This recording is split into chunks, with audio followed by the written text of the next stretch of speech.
On any given Shabbat, we begin Shacharit, the formal morning service, with the text Shochein Ad, God, exalted, inhabits eternity. This makes good sense, since we believe that Shabbat itself is a taste of eternity, of the world to come. But on Rosh Hashanah and Yom Kippur, we begin the Shacharit service a few lines before Shochein Ad with Hamelech. You, God, are enthroned, supreme, and reign on high. This description of God is based on a line in the book of Isaiah, in which Isaiah shares a vision. I beheld God seated high on a lofty throne. The practice of beginning and highlighting the opening word Hamelech, the king, dates back to Rabbi Meir of Rothenburg in the 13th century.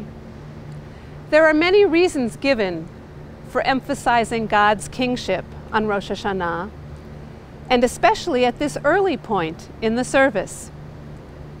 Theology is about God, but also about our relationship with God. Yes, we highlight God's sovereignty on these days of awe, but we also need to contemplate that our King commands us to partner in the act of creation.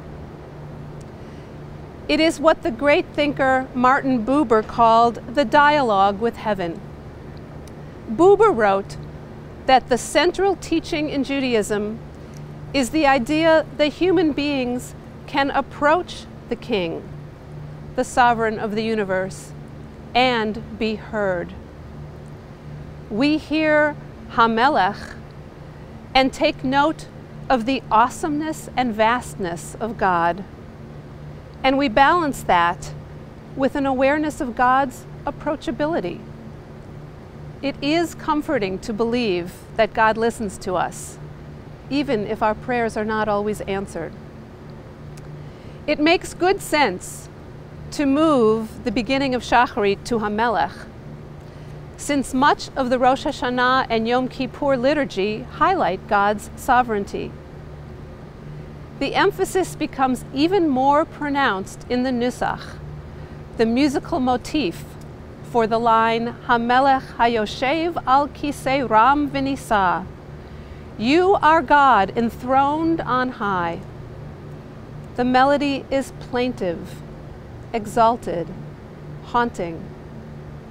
Every year, when I begin the Shacharit service on Rosh Hashanah, I sense the awe in our liturgy through the Nusach. Here's the melody.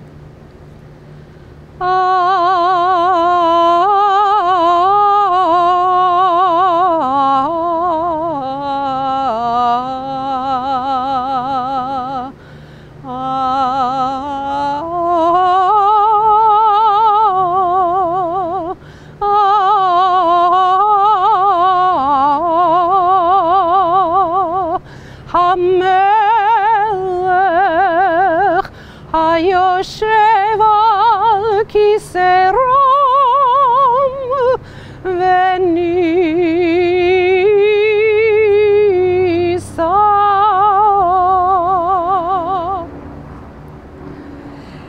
As we pray in our communities on Rosh Hashanah and Yom Kippur, we each need to do the work of deciding how we will approach God this year. How will we make our dialogue with heaven unique and meaningful? What will we do in our lives to enter the exalted places? Or, as Abraham Joshua Heschel taught, how will we engage the King in a living work of art?